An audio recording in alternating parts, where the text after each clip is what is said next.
tertulia, no tan pequeña, suelen ser más pequeñas, pero las personas que hoy nos van a introducir, creo que el interés es esta tertulia más o menos a la vez, pero hoy toma otro significado. La tertulia no importa el ciclo este de tertulias que organiza la revista Transversales, sino que es sobre todo un acto de juntarnos personas para rendir homenaje a la figura de Adrian Rich, que tan importante es, pero de eso van a hablar las tres personas que tenemos aquí, ¿no?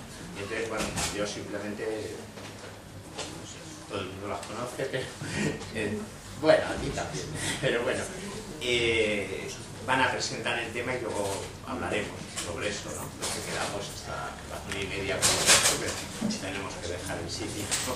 Ya, entonces, bueno, tenemos a Marisol Sánchez. Bueno, Marisol Sánchez no sabe, aparte de tener un grupo estupendo que se llama Vos Ocho, sí, es profesora y tal, pero bueno, es traductora de gran parte de las obras de Adrian. Y poesía, ensayo, cine, y bueno, tiene una vinculación muy fuerte, intelectual y personal con la figura, y nos va a introducir a ella, ¿no? Y bueno, yo en particular además la quiero agradecer porque para mí, aunque conocía el nombre y eso, fue ella quien me hizo descubrir realmente a Adrian Rich, en particular la poesía, ¿no? Y de hecho, bueno, aquí lo he traído porque en el número 2 de la revista esta Transversales, ya hace varios años, pues precisamente está uno de los poemas de Rich, El tiempo norteamericano, ¿no? O sea, y fue gracias a Marisol que tuvimos ese contacto, ¿no? Está Álvaro Jimeno, que bueno, también, aparte de sus muchísimos activismos sociales de todo tipo, es escritora también polifacética, pues ya sabéis, poesía, ensayo, de todo tipo, ¿no? Y que también nos va a transmitir su sensación, ¿no? Su vinculación con la obra de Adrian Rich. Por cierto, la semana que viene presenta aquí mismo, a la misma hora, el jueves también presenta el libro La prostitución, que ha hecho recientemente, o sea que habrá aquí un acto de presentación de su libro, que es muy interesante también. Y Lilia Hernández, pues la conocemos por sus muchas obras, ¿no? Es decir, por sus muchas obras, que es como se conoce a las personas, y bueno, el papel que ha jugado tanto la librería Bercana como la editorial de Gales en Madrid y culturalmente en España, en muchos sentidos, pues creo que hay que hacer un reconocimiento porque ha representado mucho, ¿no? Lo representó en su nacimiento y lo sigue representando ahora, ¿no? Que ha sido una aportación que verdaderamente marca el ritmo cultural, ético, activista en una ciudad, ¿no? Intelectual, y pues también es un honor de contar con ella, con Marisol y con Beatriz, y entonces pues tienen ellas la palabra. Bueno,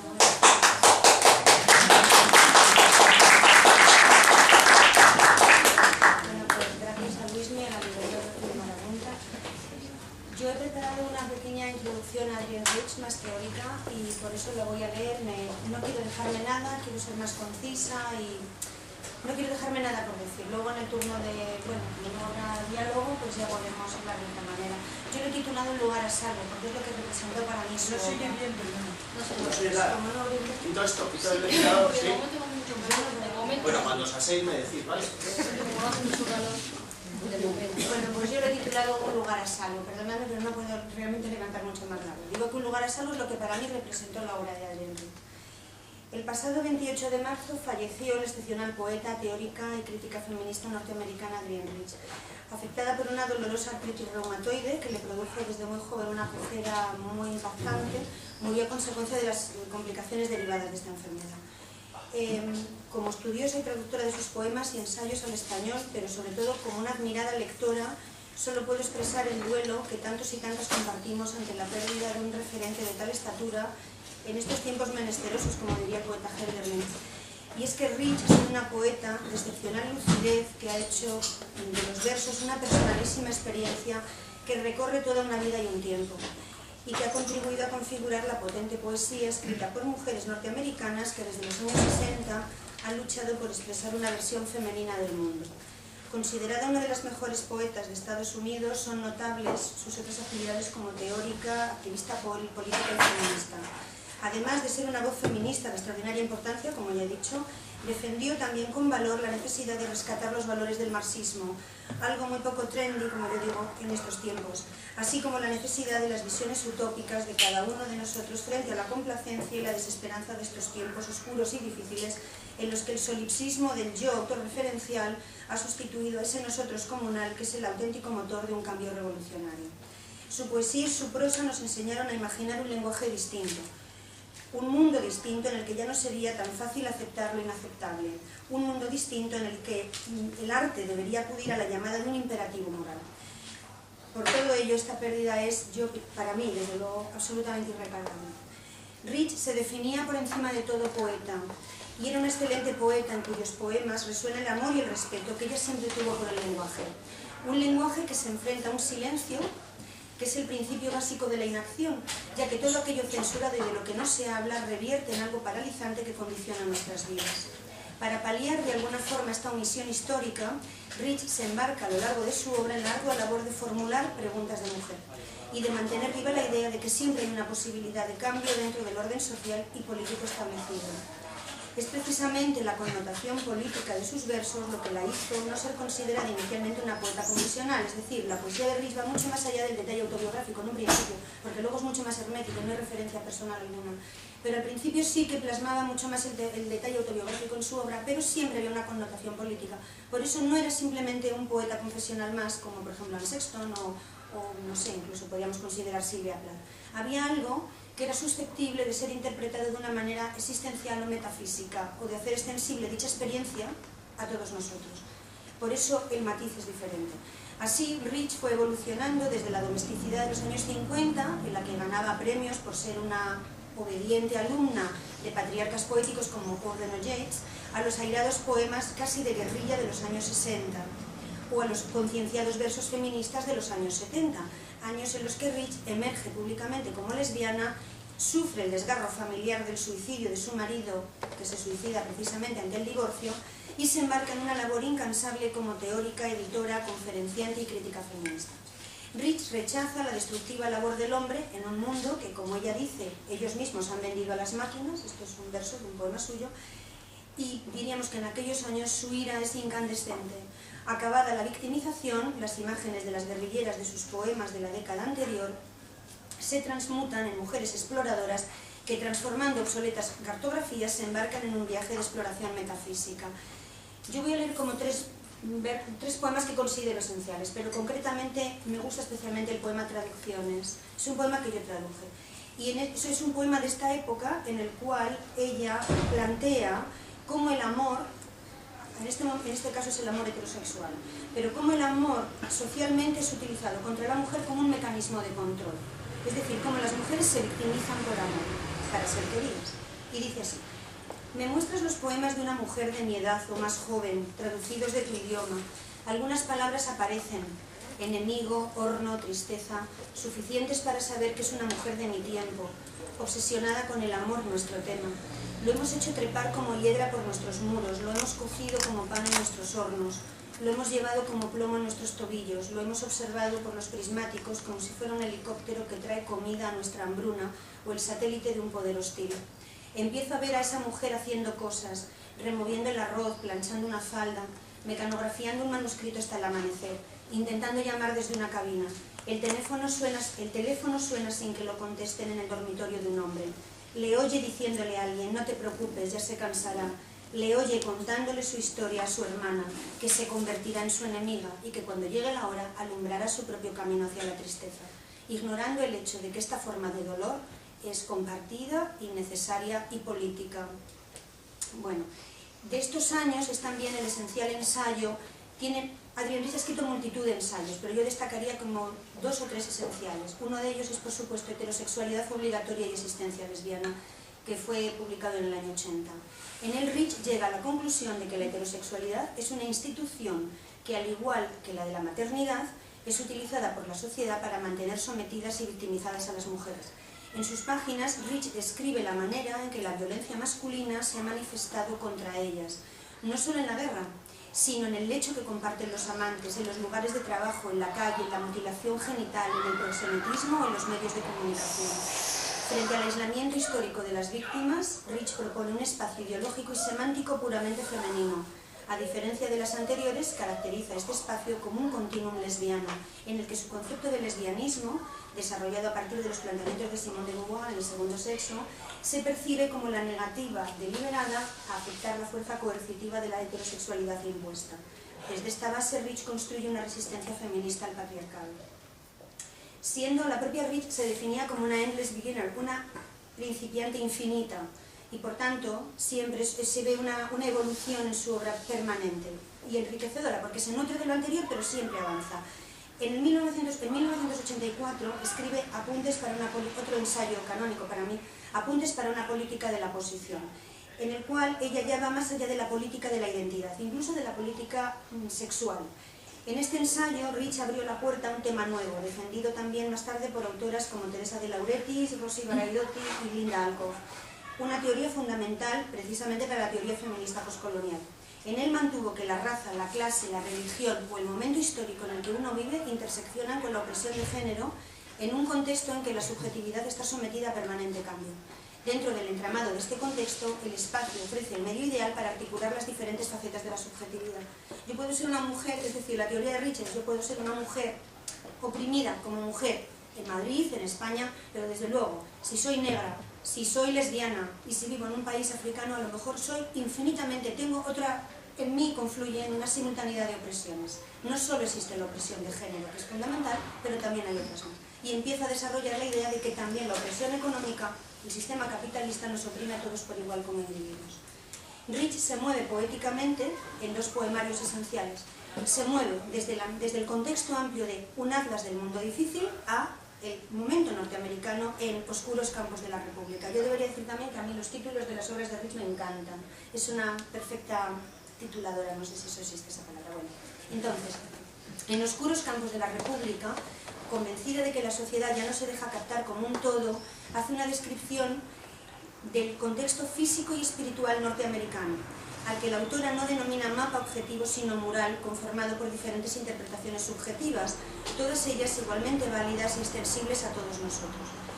En estos paisajes morales se funden lo emocional y lo racional, el paisaje urbano y la identidad. El dolor privado se transforma y se une al dolor social compartido que nos inflige el poder político, económico e institucional, plasmándose en un todo poético de enorme trascendencia política que se centra en lo material, porque ella siempre dijo, hay que partir de lo material del cuerpo para luchar contra esa abstracción privilegiada y arrogante del poder, que casualmente es masculino, claro, y en la posición, y también parte centrándose no solo en lo material, en el cuerpo de uno ubicado en un espacio físico real, sino en la posición geográfica y social que ocupamos en el mundo. Y así ella desarrolla una poética geopolíticamente radical. Y voy a leer también un poema traducido por mí, que está en esta antología que no se encuentra de Renacimiento, lamentablemente, que se titula Un atlas del mundo difícil. Es una descripción muy personal, moral, del mundo norteamericano. He aquí un mapa de nuestro país. Aquí está el mar de la indiferencia barnizado de sal. Este es el río maléfico que fluye de la frente a la ingle, agua que no nos atrevemos a probar. Este es el desierto en el que se han plantado misiles como bulbos. Esta es la cesta del pan de las granjas hipotecadas. Este es el lugar donde nació el chico rockero. Este es el cementerio de los pobres que murieron por la democracia. Este es el campo de batalla de una guerra del siglo XIX. El sepulcro es famoso. Esta es la ciudad marina de mito e historia, cuando las flotas pesqueras se arruinaron. Aquí es donde había trabajo en el muelle, congelando pescado en trozos. Paga por horas sin dividendos. Estos son los otros campos de batalla. Centralia, Detroit. Aquí están los bosques primitivos, los filones de cobre, de plata. Estos son los suburbios del consentimiento. El silencio se eleva como el humo de las calles. Esta es la capital del dinero y del dolor. Sus pináculos estallan en el aire caliente, sus puentes se desmoronan. Sus hijos van a la deriva por ciegos callejones confinados, entre alambres de espinas enrollados. Prometí mostrarte un mapa y me dices, pero esto es un mural. Bien, entonces bien, déjalo estar, son pequeñas diferencias. La cuestión es desde dónde lo miramos. De la misma manera, y también para mí esto es un elemento que quiero destacar como esencial, Desde entonces defendió incansablemente la necesidad de centrar el contexto, cuando digo el contexto me refiero a político, social, de cualquier afirmación, en contraposición a los discursos que tradicionalmente han venido aislando al artista de su matriz social, del momento político en que su arte se crea. Así, por ejemplo, cuando habla de la poesía escrita por los presos en Guantánamo, comenta la poesía de Abdul Muslim Dost, un detenido afgano que estuvo en Guantánamo 3 años y que escribía su poesía grabándola con la uña en los vasos de estirofoam blanco que les daban para beber, porque no tenían nada para escribir. Entonces, la reflexión que ella hace, o que podemos hacer, es cómo podemos obviar el contexto político en el que esa poesía concreta se está creando. No tiene nada que ver con el otro contexto, de otro momento, en el momento occidental, aquí en Madrid, en una guardilla romántica, no lo sé. Bueno, romántica o no romántica, ¿me entendéis?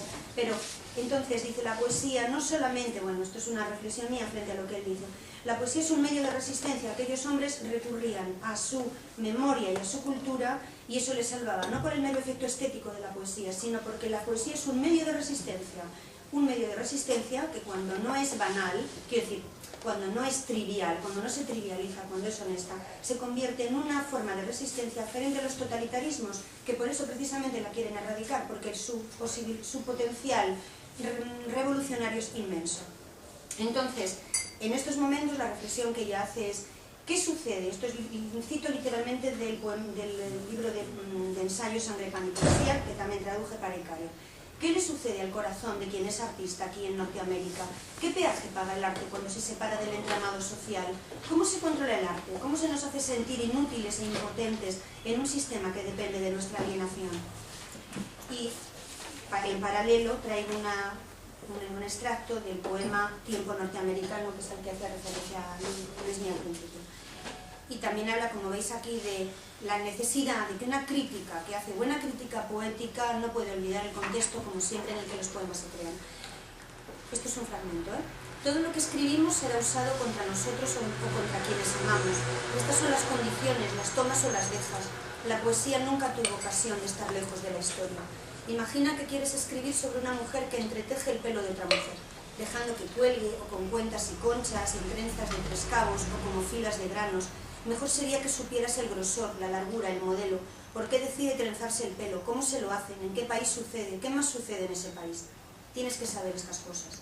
Pienso esto en un país donde las palabras son robadas de las bocas, como el pan es robado de las bocas, donde los poetas no van a la cárcel por ser poetas, sino por ser de piel oscura, mujeres, pobres. Escribo esto en un tiempo en el cual lo que escribimos puede usarse contra quienes amamos, en el que nunca se da el contexto, aunque intentemos explicarlo una y otra vez. Por el bien de la poesía, al menos, tengo que saber estas cosas. Para concluir, quisiera destacar un elemento recurrente en la poesía de Rich de los últimos años, que es precisamente el rechazo a la utilización de la vida personal como base de argumentación, algo que en su momento fue muy defendido por el feminismo de los años 60 y 70. Pero ella dice, el detalle personal, banal, superficial, no quiero pensar ya en los 20s, en los Facebook, etc., que parece haberse convertido en un fetiche de la cultura de masas. En estos tiempos de un solipsismo autorreferencial, como dije al principio, vacío, falso y paralizante, es precisamente cuando hay que volver a la potencia revolucionaria de lo comunal, del nosotros. El arte es un proyecto democrático que crea comunidad, por lo que los escritores, tal como Rich los percibe, deben reflexionar sobre el valor de la palabra escrita frente a las enormes necesidades humanas que existen alrededor de la página. De ahí se deduce la necesidad que todos tenemos de un arte que se resista al contenido del discurso autoritario, un arte que exija responsabilidades éticas y artísticas a quienes lo realizan.